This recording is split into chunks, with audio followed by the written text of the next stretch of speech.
Nesse diagrama, né, a gente está vendo, né, um sujeito, e a gente está vendo a ativação dos membros inferiores, né, esquerdo e direito.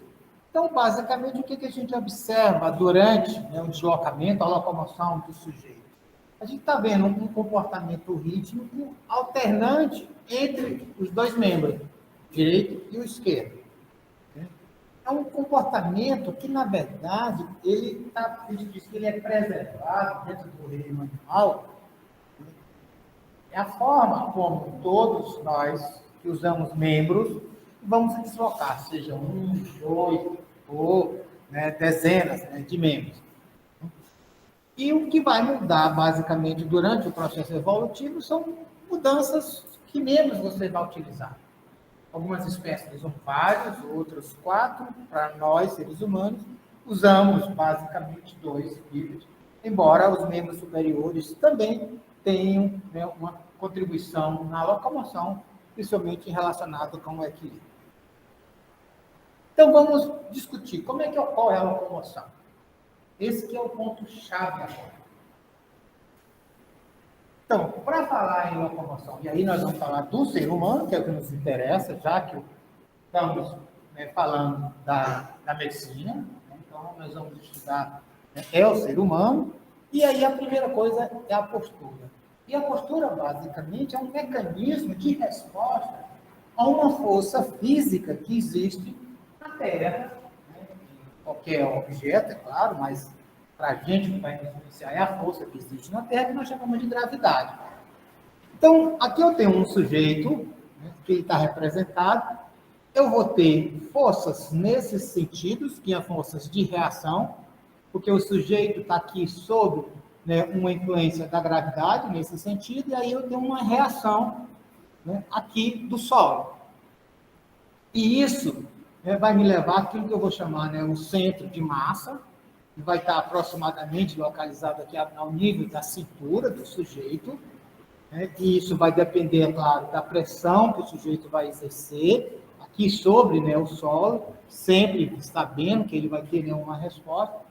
Esse centro de massa aqui relacionado, quando a gente diz, ele está nesse nível da cintura, e, é claro, ele depende também da largura do sujeito e principalmente a largura aqui da base. Então, o que é que eu falei? Então, o centro de massa está aqui, ele vai depender da força da gravidade e da força que eu vou estar executando, né, sobre, né, o solo, e aí eu vou ter uma reação. Isso vai depender também da posição da minha base. Significa que todas as vezes que eu tenho um problema de regulação postural, qual é a resposta fisiológica nossa? Alargar a base. Então, a gente já percebe claramente um sujeito que tem um problema, né, de equilíbrio ou motor, que está, como consequência, alterando a capacidade dele manter a postura, é que ele anda com a base alargada. Vários de vocês já ficaram numa situação dessa. Não é verdade? Por que o silêncio? Parece que eu estou inventando. Hein, Breno? Quantas vezes você já ficou numa situação, né, e a sua postura estava alterada, né, e você ficava com a base alargada? Algumas, né? Não vamos dizer em número, não. Então, né, se eu tiver um trauma, se eu tiver um tumor, se eu tiver, por exemplo, né, uma lesão química reversível por álcool, né, do cerebelo, isso acaba alterando a minha postura e eu passo a ficar com a base alargada. E é claro que este processo ele depende, né, dos movimentos intrínsecos dos próprios músculos. Por exemplo, processo de flexão e extensão. E aí eu sou simétrico, isso também vai ajudar, né, o processo de locomoção e o controle postural. Aqui a gente tem uma situação, né, que eu tenho, né, diferentes formas de eu me apresentar, né, em termos posturais. esse sujeito aqui, que está numa posição incorreta, né? Veja, né? Ele coloca, né, aqui a sua parte posterior, né? Ele faz uma curvatura. Ao fazer essa curvatura, ele promove o deslocamento da cabeça para cá, enquanto que ela devia estar vinculada e relacionada com uma sequência idêntica aqui ao centro de gravidade. Mas nessa posição, não. Enquanto que esse sujeito, que é a posição correta, veja que o centro de gravidade está aqui, a cabeça está aqui, ele tem uma linha reta. Muitas vezes, né, o sujeito fica assim, não por uma questão, né, de erro do comportamento, mas por causa de problemas do mecanismo de regulação postural, como nós vamos ver. Então, a musculatura posterior, aqui, ela vai ser responsável pelo processo de extensão dorsal dos membros, e essa extensão ela vai ser fundamentalmente uma ação antigravidade. E é isso que vai garantir, né, o processo, né, de postura. Então, a questão é a gente imaginar quem é que ativa essa musculatura. Como é que ela é regulada? Existe aprendizagem? Ou não? Então, vejamos. Uma das coisas interessantes, a gente vê o controle postural. Aqui, esse diagrama, ele mostra uma situação de experimento que a gente chama de cérebro isolado ou o encéfalo isolado. Quando a gente fala o cérebro isolado, é que quando eu tenho uma transecção entre o diencéfalo e o mesencéfalo. O diencéfalo é do hipotálamo e o tálamo, são o diencéfalo, então para cima, né, e para baixo do tronco cerebral, que é o mesencéfalo. Né? Então, se eu tenho uma transecção entre o diencéfalo, né, e o mesencéfalo, eu tenho um cérebro isolado. E o encéfalo isolado é quando eu tenho uma transecção entre o tronco cerebral e a medula. Tá? Quando eu tenho essa transecção aqui, entre, eu digo que é o encéfalo isolado, né? Então eu não tenho nenhuma influência do tronco cerebral, nem do bulbo, nem do mesencéfalo, nem do córtex, nem do cerebelo, sobre os motos neurônios. Uma situação dessa, né, que seria essa situação aqui, eu tenho, né, a flacidez generalizada nas musculaturas dos membros. Quando eu tenho esta condição aqui, a gente vai perceber que eu vou ter, né, aqui ele estava flácido, aqui ele está estendido. Né? E todas as vezes que eu mexo aqui a cabeça, mudo a posição da cabeça, você também tem resposta de mudando a posição dos membros. O que significa que eu vou ter aqui, nesta região, grupos de neurônios que estão recebendo informações relacionadas do labirinto, porque é a posição da cabeça definida pelo labirinto, e que esses neurônios estão envolvidos, né, na ativação dos motoneurônios dos membros superiores. Tá? Então, como é que a gente observa isso? Na verdade, aqui eu tenho um exemplo, né, do labirinto. Então, esse aqui é o labirinto, ele está aqui na cavidade, né, cóclea, né? Então, aqui eu tenho os 3, né, canais. Aqui eu tenho as áreas sensoriais propriamente ditas, né, que aqui eu tenho os receptores. Esses receptores, eles vão detectar uma rotação lateral, para frente, para trás, oblíqua, né, da cabeça. Eles vão estarem constantemente, porque aqui eu vou ter, né, essas células ciliadas que, conforme o movimento aqui desse líquido, aqui com também, né, partículas que estão aqui presentes, vão promover mudança da posição desses cílios, que vão promover abertura de canais iônicos, que vão promover liberação de neurotransmissores e vai ativar aqui o neurônio sensorial. E essa informação aqui do labirinto, ela vem para esse conjunto de neurônios que está localizado aqui, que nós chamamos, né, do complexo vestibular. Eu vou ter vários núcleos vestibulares, o núcleo mais medial, mais dorsal, né, mais lateral. E aí, o que a gente tem? O labirinto, né, essa projeção vem para cá, e daqui, né, essa projeção, ela vai principalmente para a musculatura cervical e para a musculatura, né, dos membros, né, relacionados com os extensores. Tá? Então, veja, aqui no caso, né, isto aqui eu faço uma projeção para regular a contração da musculatura do pescoço e da musculatura extensora.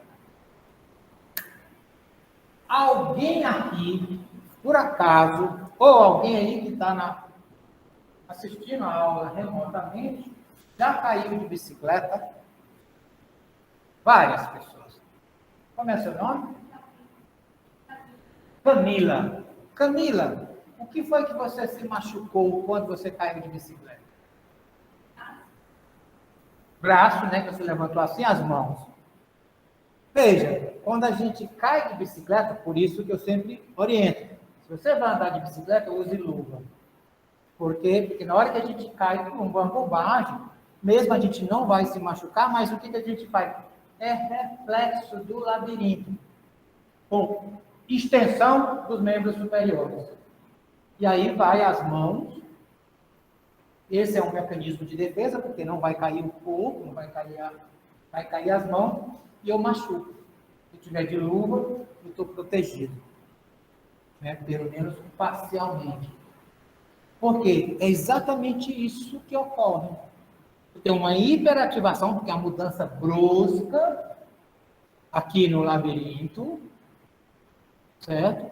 Isso ativa esses neurônios dos núcleos vestibulares que vão ativar os motoneurônios extensores do membro superior.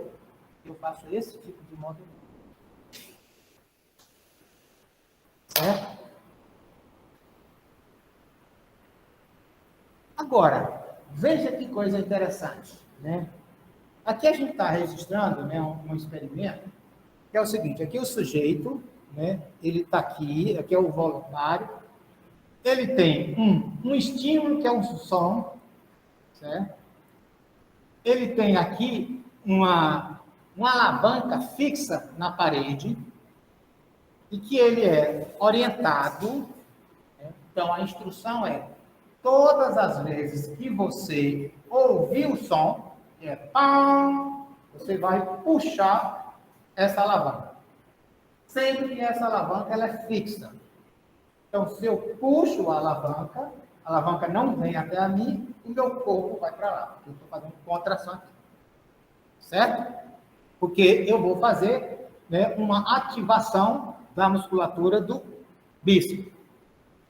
Então, eu ativo, dou o som, ele processa, o som está aqui, ó.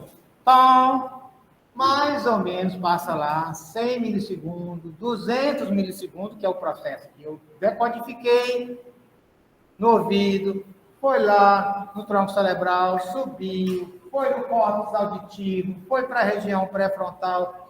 Eu decidi, tomei a decisão de puxar. Tudo isso demorou aproximadamente 200 milissegundos, e aí, o que é que ocorre? Eu vou e provoco a contração do bíceps. Tá certo? Então, isso eu faço uma vez, duas, três, várias vezes. Tá? Toda vez que eu faço isso aqui, eu vou para frente. Na hora que eu vou para frente, o que é que vai acontecer? Eu estou mexendo com o meu labirinto. Certo?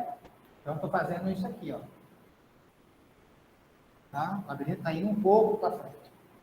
Então, eu tenho dois tipos de estímulo. O estímulo auditivo, simultaneamente, né? Porque na hora que eu faço o estímulo auditivo e depois eu vou ter um estímulo do labirinto.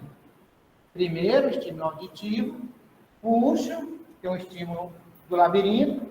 O estímulo do labirinto vai provocar o quê? Como resposta? Uma ativação da minha musculatura extensora dos membros inferiores para eu volte para trás.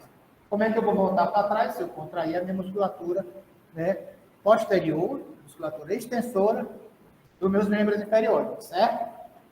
Então, no primeiro movimento, eu vou ativar essa minha musculatura do membro posterior a posterior do que eu puxar. Mas se eu fizer isso várias vezes, o que acontece? Olha, o estímulo auditivo vai para o tronco cerebral primeiro, depois ocorre o estímulo do labirinto. Isso vai integrar dentro do núcleo vestibular, né, de um jeito em que eu vou associar o som com um estímulo, né, do labirinto mais na frente. Então, é como se o sistema ele antecipasse ao estímulo do labirinto. Então, o próprio estímulo, som, que antes não provocava ativação dos núcleos vestibulares, agora está provocando a ativação dos núcleos vestibulares. Então, eu tenho um som. Ao ouvir o som, vai essa informação para o tronco cerebral, ativa os núcleos vestibulares e antecipadamente já ativam a musculatura extensora dos meus membros inferiores.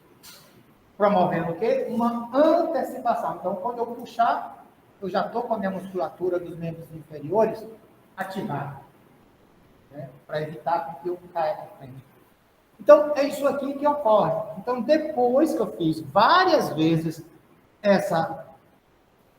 esse estímulo, o meu sistema aprendeu que toda vez agora que eu tiver um som, eu preciso promover uma ativação da minha musculatura.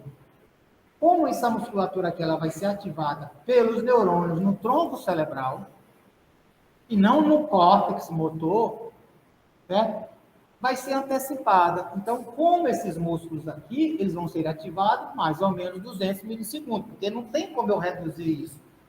Porque precisa ter todo o processamento cortical e até lá em cima e voltar. Isso tudo vai demorar 200 milissegundos, não tem como reduzir. Mas aqui, olha, chegou no tronco cerebral, o som já desce diretamente para cá e ativa. E isso vai ser ativado, né, com um tempo mais curto. Então, eu tenho um processo de antecipação. Tá? Então, aqui eu estou vendo a atividade elétrica do bíceps e a atividade elétrica do gastrocnêmio. Por que ele ocorre mais cedo? Porque eu, na verdade, condicionei a toda vez que eu tiver aquele tom, né, tom, eu ativar o gastrocnêmio, porque está associado que eu vou puxar o alavanca e vou para frente. Então, este é um mecanismo, né, de antecipação, de aprendizagem. Então, esse aqui eu tenho, né, o meu controle central, eu vou gerar, né, movimentos.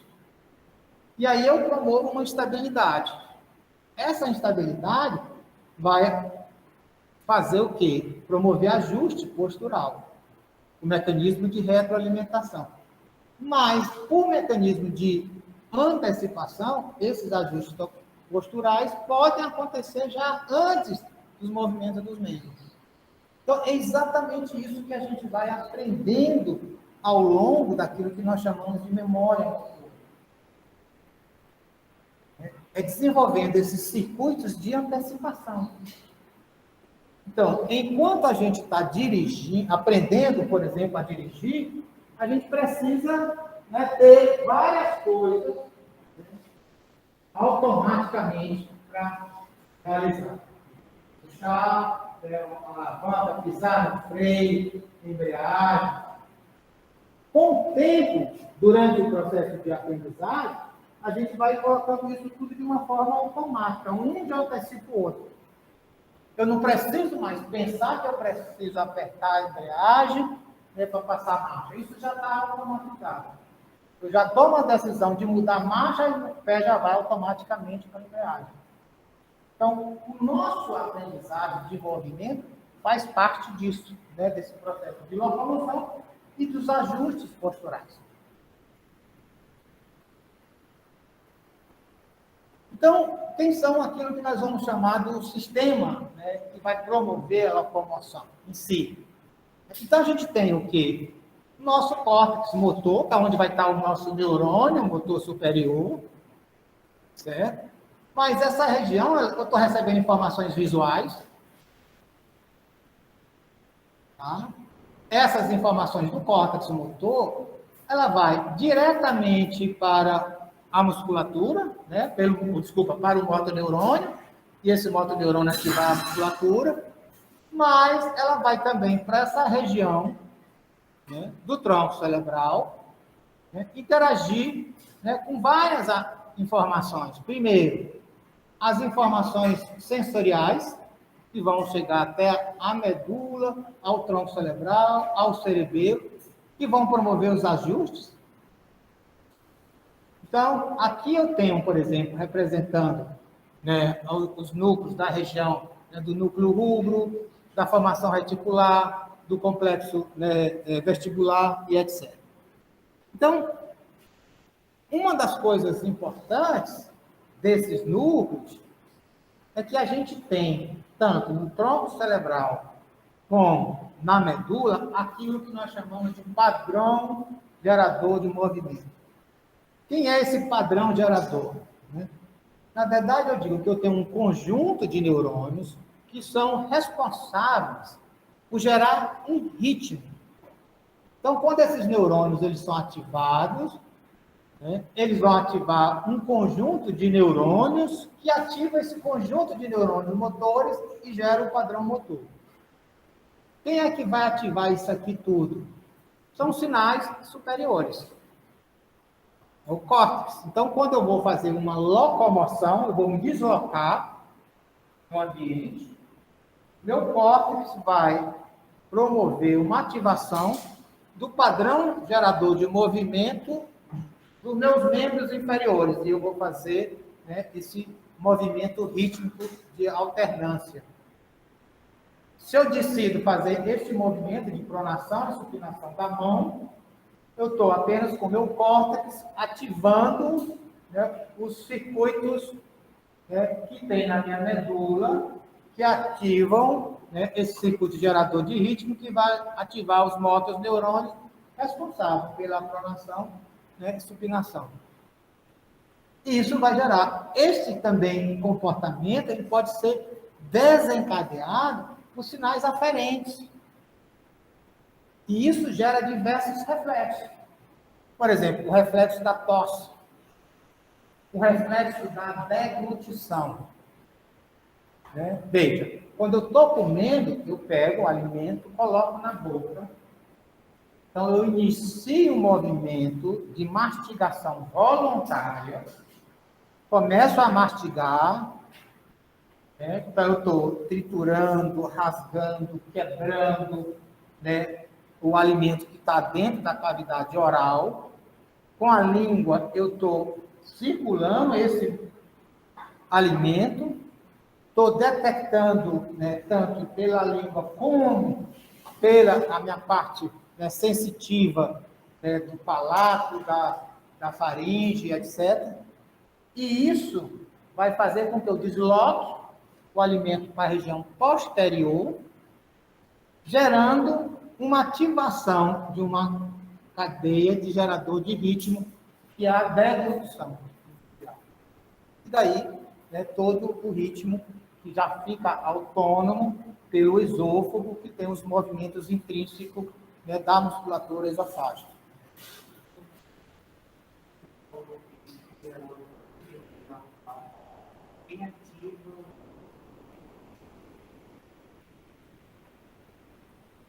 Quem ativa o componente da postura? Então assim, a pergunta é, quem é que ativa, né, a postura? Aí então vai. Em primeiro lugar, mais importante, é o labirinto. Tá? Então, o labirinto está mandando informações diretas, tá, para os núcleos vestibulares. E os núcleos vestibulares, em sua sequência fundamental, vai ser o controle da musculatura cervical e da musculatura posterior, musculatura extensora, dos membros dorsais, dos membros superiores, dorsais e parte extensora ou musculatura dorsal dos membros inferiores. Okay? Então, quem vai ativar isso aí é o labirinto. Certo? Então, assim, primariamente, quem vai ativar é o labirinto. Então, se eu fizer no ser humano uma condição de cérebro isolado, em que eu tenho o labirinto intrínseco, os núcleos vestibulares intrínsecos, ativando, por exemplo, os motoneurônios extensores, eu vou ficar em hiperextensão. Porque eu vou manter a atividade, como se eu estivesse respondendo à postura. Tá? Se eu tiver uma lesão abaixo dos núcleos vestibulares, eu não vou ter essa hiperextensão. Certo? Porque a hiperextensão que nós temos no pescoço, nos membros superiores, na região dorsal e membro inferior, é decorrência, é o controle pelo labirinto, pelos núcleos vestibulares. Só que isso, é claro, pode ser mudado pela vontade. Por isso que a gente tem mudança do nosso controle. O cerebelo desse momento estaria atuando em quê? O cerebelo ele vai estar recebendo informações vestibulares e vai estar modulando as respostas centrais. Tá? Já chegamos no cerebelo. Tá? Então, olha, uma das coisas importantes, que esses padrões geradores de movimento, foi você que fez essa pergunta para mim, no intervalo, não sei, Então, o que é? Olha, alguns comportamentos, algumas ativações motoras, elas são do mesmo jeito, mudando apenas de intensidade de um para outro. Então, vocês lembram que existem até uma imagem mostrando que a gente tem uma face, que na hora que eu olho aquela imagem de tristeza, esse indivíduo está triste, está alegre, chorando, está com nojo, porque a parte motora facial, ela é padronizada. Quem é que faz aquilo? Padrão gerador de movimento. E esse circuito neural. Então, eu detecto uma determinada situação do ambiente e isso vai me gerar como resposta a ativação de um circuito neural, que pode ser, por exemplo, levantamento da pálpebra, alargamento aqui, distanciamento aqui dos lábios. Então, eu mudo a minha postura. Isso por uma resposta emocional. Então, todos nós temos isso. Agora, o circuito cada um tem. Agora, as respostas aqui, ela pode ser mais ou menos intensa e a gente poder ter ou não controle disso. O que é que faz, por exemplo, um bom ator? É que ele consegue, voluntariamente, manipular muito facilmente esse padrão gerador dos movimentos musculares da face. Enquanto outras pessoas não têm essa habilidade de fazer isso voluntário. Então, esse padrão, a gente vê, se eu colocar, por exemplo, aqui um corante, e esse corante no músculo, do membro superior, de um felino, ele vai ser captado pela terminação do axônio do motoneurônio alfa. Se eu fizer isso no membro, eu vou ver que, depois, que na medula, eu vou ter um conjunto de neurônios alfas, de motoneurônios alfa. Porque aqui eu estou corando exatamente o corpo dos neurônios. Está aqui.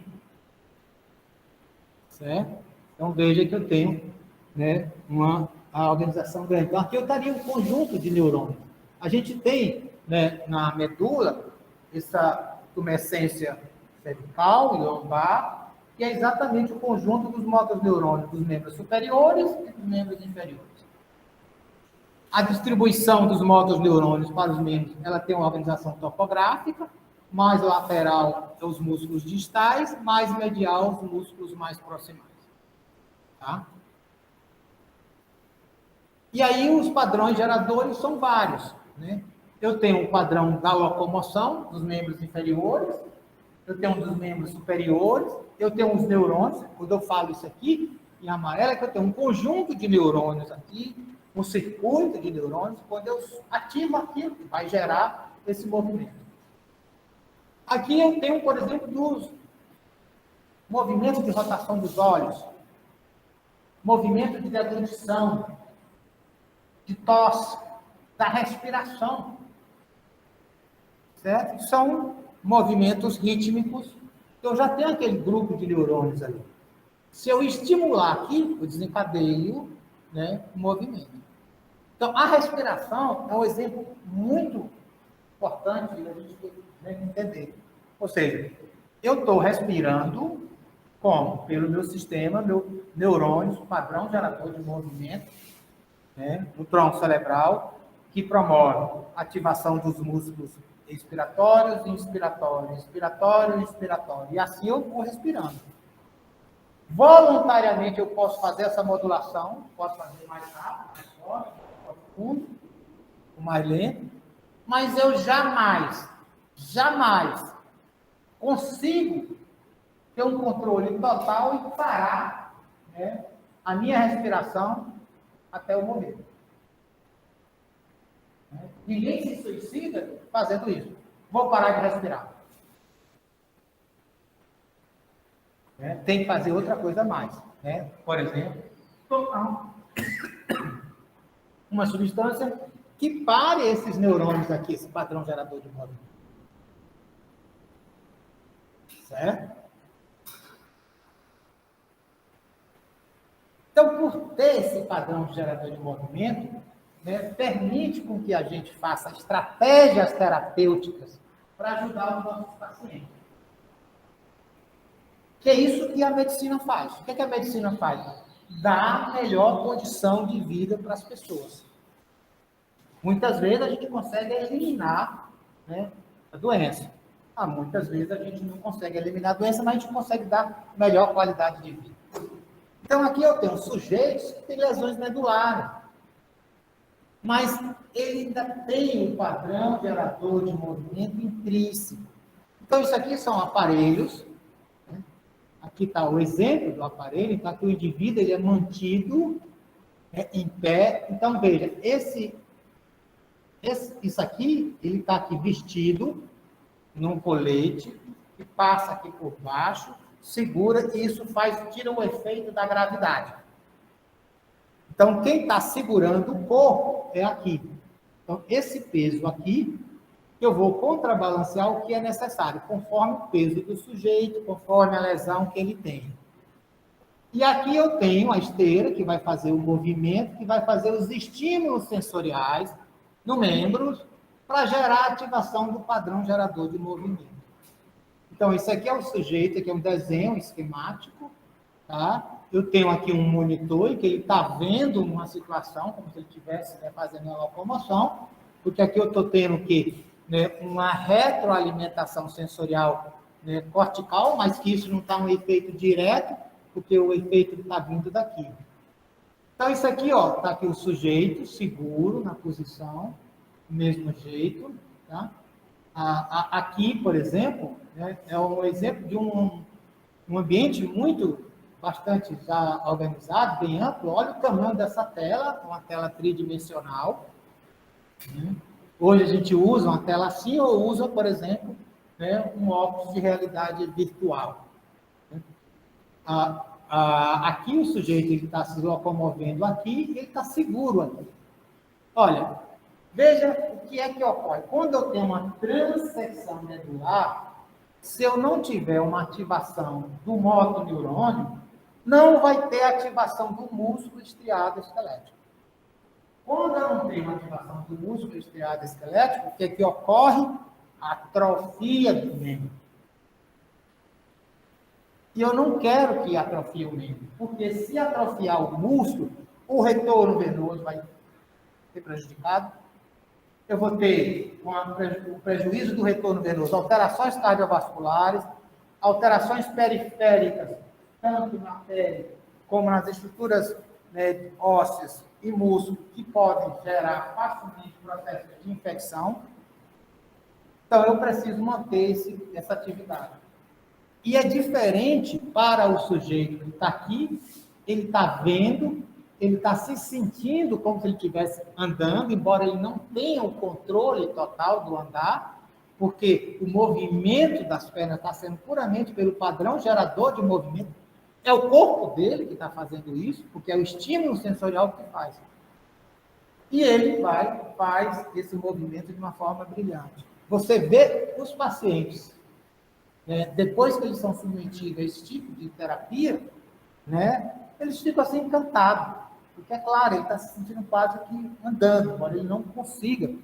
Mas a gente já percebe que ele melhora tanto, inclusive, as estruturas neurais dele. Aqui é um exemplo desse equipamento, né, que já é diferente um pouco daquele, porque esse equipamento ele já tem essa parte aqui, que está colocada na parte do membro completo. Então, aqui eu tenho, inclusive, né, estímulos, né, elétricos na musculatura, para ter a contração da musculatura. Então, você consegue fazer diversos movimentos, inclusive uma velocidade um pouco maior, e o sujeito está aqui vendo, né, a retroalimentação.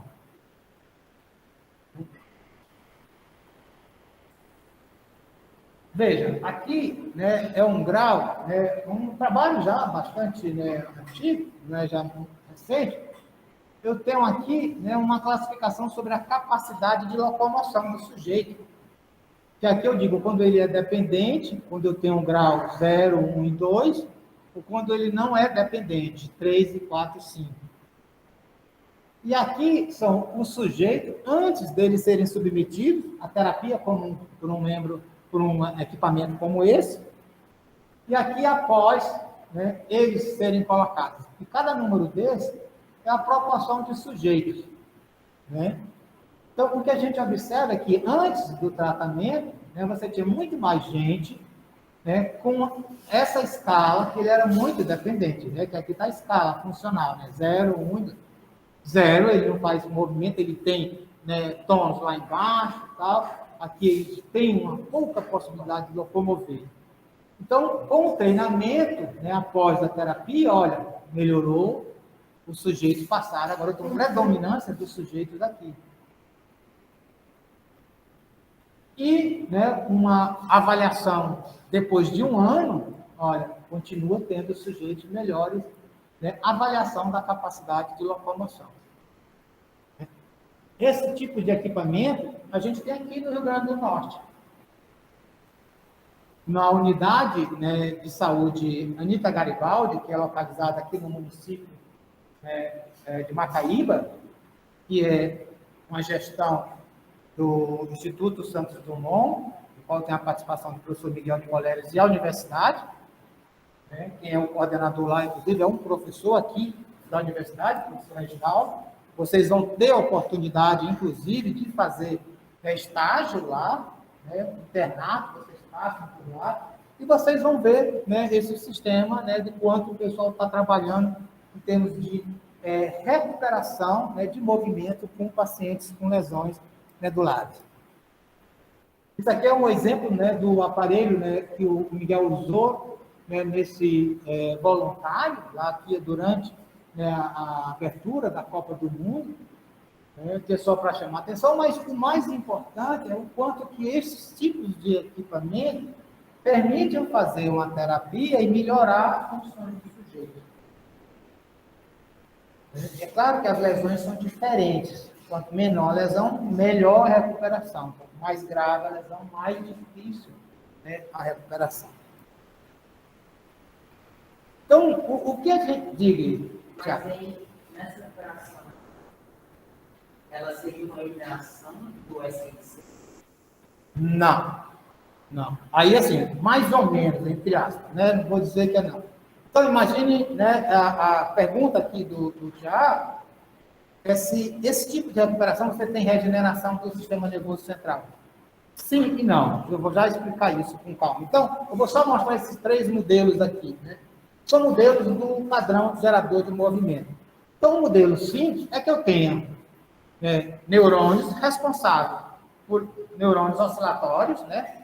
Que vai promover a flexão e a extensão, e assim gera o movimento. O modelo mais complexo, que eu chamo de modelo combinado, é que eu já tenho, né, uma diferenciação para cada membro, né, e já tenho respostas, né, sensoriais. Eu já tenho uma retroalimentação. Né? E no modelo, que é um modelo mais complexo, não só eu tenho uma integração entre os dois, mas que os próprios reflexos são cruzados. Com isso, eu tenho um grau de complexidade. Então, quando o Tiago pergunta, tem regeneração? O que a gente tem observado, que esse, né, foi uma das coisas primariamente, né, demonstrada, né, pelo grupo do professor Miguel, né, Nicoleles, neste experimento, que as pessoas dizem, poderia sair andando, tal. Não é bem assim, a coisa não é dessa forma. O objetivo principal de colocar, por exemplo, esse voluntário na abertura da COP, divulgar, era exatamente chamar atenção para a divulgação científica, para a ciência, da importância da ciência brasileira. Mas o que esse sujeito aqui, né, aconteceu com ele, após ele fazer vários tempos, vários momentos treinando neste equipamento, foi que antes ele tinha, né, um mínimo de sensibilidade, quase que nada, após a lesão, e depois ele começou a ter, né, um aumento dessa sensibilidade sensorial. Por quê? Porque parte do sistema sensorial aqui, né, foi recuperado. Ele não recuperou o sistema sensorial dele, a sensibilidade em todo o membro. Mas, vamos dizer que assim, daqui para cá eu não tinha sensibilidade nenhuma. Agora eu tenho uma sensibilidade mediana, né, numa região aqui que antes eu não tinha de jeito nenhum. O ganho de qualidade de vida para esse sujeito é gigantesco, né, quando ele tem essas melhoras. Nossa, eu não voltaria para...